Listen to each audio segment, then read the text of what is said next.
This is Prasanna. Welcome back again. हमारे आज का टॉपिक है history of Android and versions of Android. चलिए शुरू करते हैं।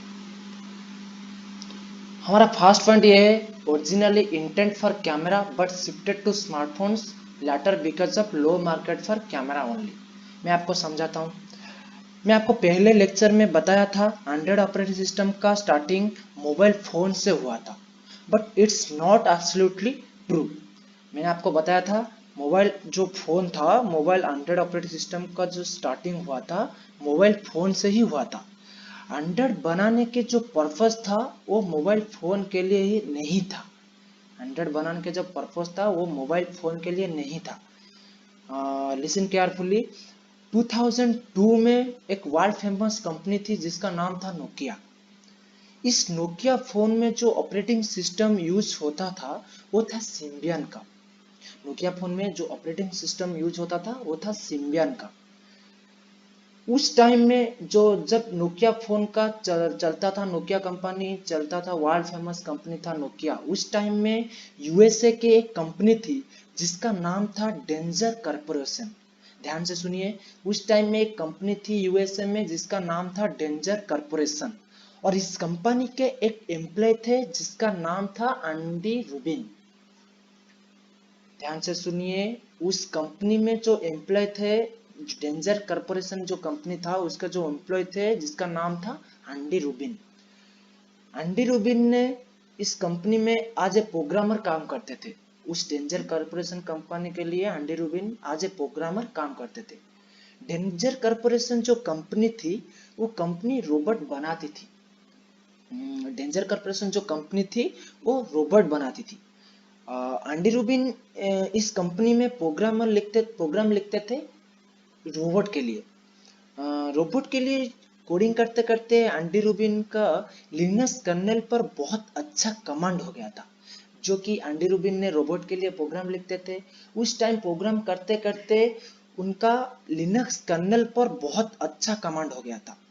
एंडी रूबिन ने 2002 में अपने खुद का स्टार्टअप करने के लिए सोचा, खुद का एक इंडस्ट्री स्टार्टअप करने के लिए सोचा।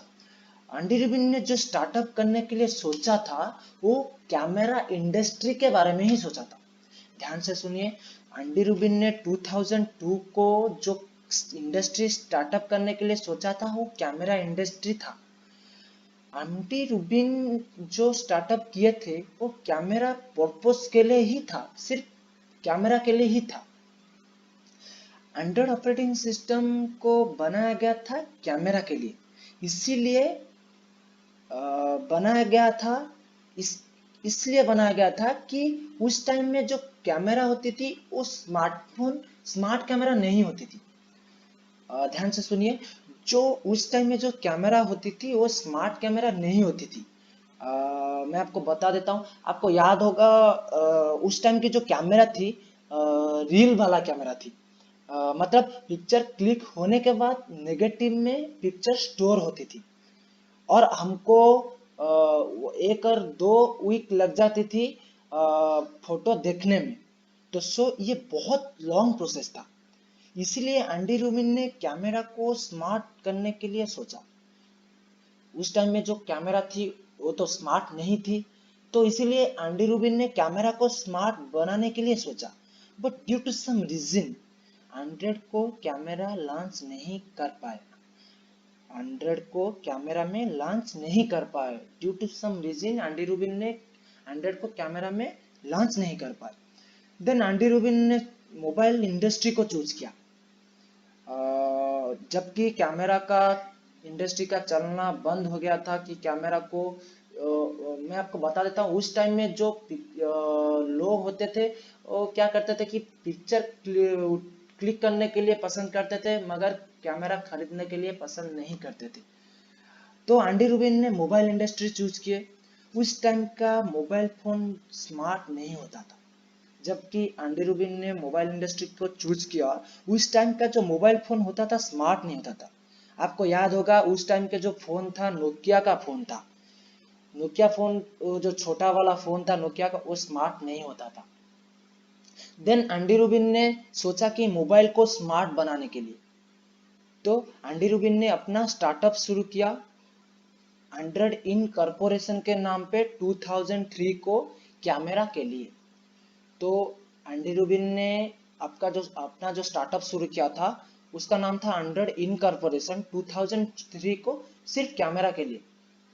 तो आपको पहला पॉइंट समझ में आया होगा क्यों एंडी रूबिन ने कैमरा का इंडस्ट्री का स्टार्टअप किया था और उसके बाद क्यों मोबाइल इंडस्ट्री को चूज किया। ये था हमारा पहला पॉइंट। नेक्स्ट पॉइंट हमारा ये है कि it's an operating system. Next point हमारा ये है it's an operating system developed by 100 in corporation. मैं आपको बताया एंडी रूबिन ने 100 इन कॉर्पोरेशन के नाम पे एक स्टार्टअप शुरू किया था। तो वो था वो ऑपरेटिंग सिस्टम जो 100 ऑपरेटिंग सिस्टम था वो 100 इन कॉर्पोरेशन के थ्रू ही बनाया गया था। तो तीसरा पॉइंट नेक्स्ट पॉइंट हमारा ये है कि Andy Rubin was the founder of 100 और 100 इन कॉर्पोरेशन का फाउंडर थे एंडी रूबिन। मैं आपको बताया एंडी रूबिन ने स्टार्टअप किया था 100 इन कॉर्पोरेशन का कैमरा इंडस्ट्री के लिए उनका पर्पस था। तो 2003 को यूनाइटेड स्टेट्स में 100 इन कॉर्पोरेशन नाम का एक स्टार्टअप शुरू किया था। उनके साथ जो उनके को पार्टनर थे और को एम्प्लॉइज थे वो थे रिक माइनर, क्रिस व्हाइट और निक सीयर्स। एंडी रूबिन के साथ और तीनों जो थे वो थे Rick Minor, Chris White and Nick Sears. Next point हमारा है कि गूगल ने 2005 को 100 इनकॉर्पोरेशन को परचेस कर लिया और एंडी रूबिन को उस कंपनी का डायरेक्टर बना दिया।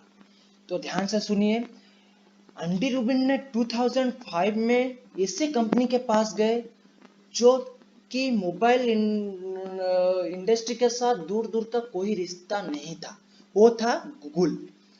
2005 में गूगल ने वो 100 ओएस को परचेस कर लिया। तो मैं आपको बताया गूगल ने 100 ओएस को परचेस कर लिया 2005 में।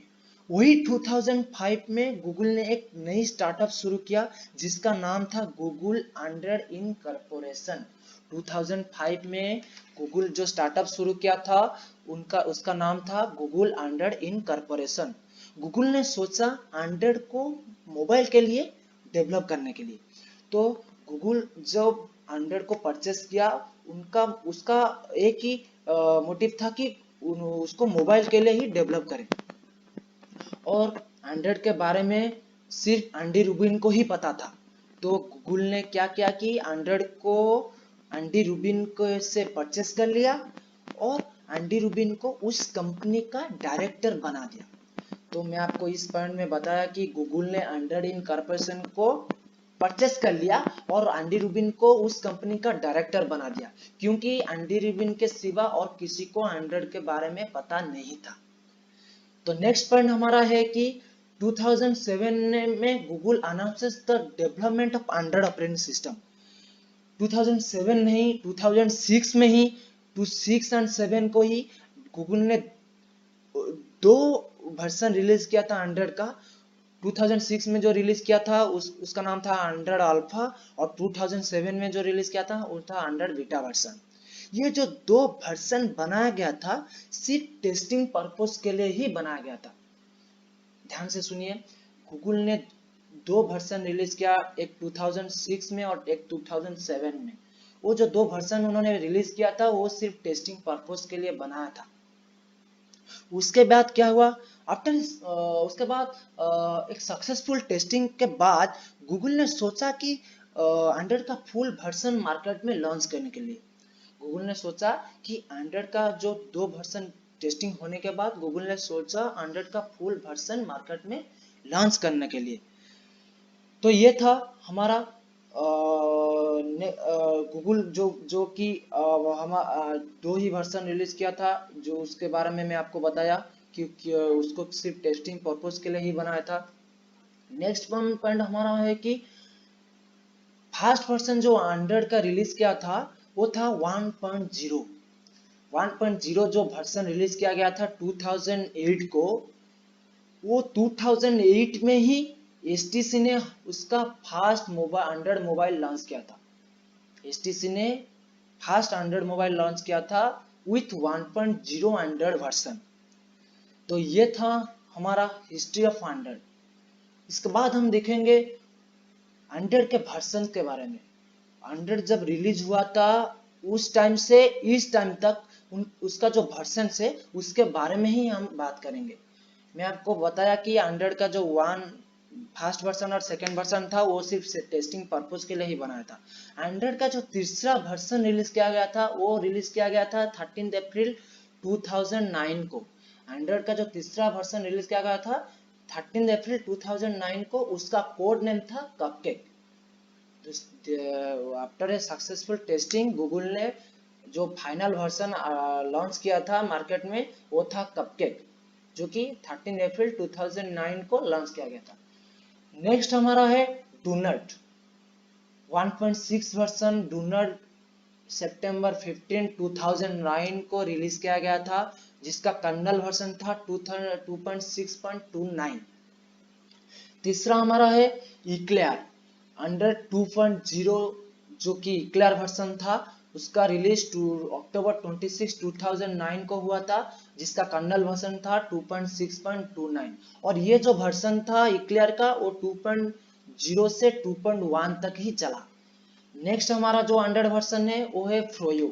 फ्रोयो जो वर्जन है उसको 20 मई 2010 को रिलीज किया गया था, जिसका कर्नल वर्जन था 2.6.32। इसके बाद हमारा आता है जिंजर ब्रेड। जिंजर ब्रेड जो होता है कि वो जो वर्जन था वो दिसंबर 6 2010 को रिलीज किया गया था, जिसका कर्नल वर्जन था 2.6.35। उसके बाद हमारा आता है हनीकम। हनीकम फरवरी 22 2011 को रिलीज किया गया था, जिसका कर्नल वर्जन था 2.6.36।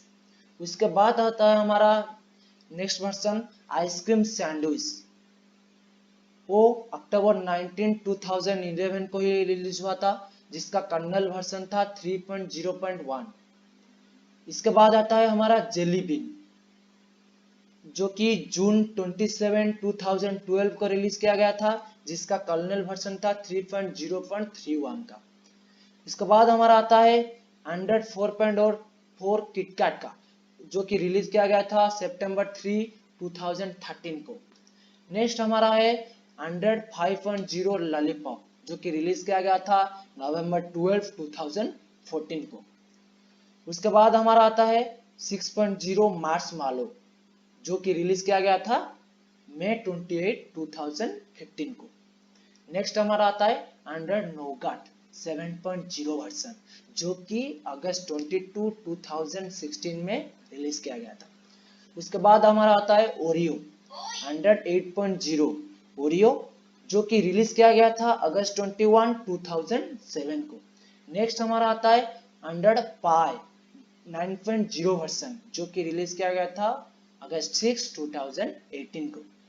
Last but not least 100 10 version, जो कि अभी रिलीज हुआ है 2019 को सितंबर 3 को रिलीज किया गया है। अभी तक जिसके भी स्मार्टफोन भी होगा उस पे सभी मोबाइल स्मार्टफोन में नया जो फोन है उसमें 100 10 का अवेलेबल है, 10 अवेलेबल है। और अभी 100 11 लॉन्च होने वाला है, जो जिसका नाम अभी तक रखा गया नहीं है, वो मार्केट में आने वाला है 100 11। तो आज का जो हमारा वीडियो था 100 की हिस्ट्री और 100 वर्जन के बारे में था। तो आज के लिए इतना ही। अगले वीडियो में हम डिस्कस करने वाले हैं 100 आर्किटेक्चर के ऊपर। अगर मेरा वीडियो आपको पसंद आया तो लाइक करिए, शेयर करिए, सब्सक्राइब करिए मेरे चैनल को, और ज़्यादा से ज़्यादा मुझे कमेंट करके बताएं मेरे वीडियो आपको कैसा लगा। सो आज के लिए इतना ही। Thank you, bye bye.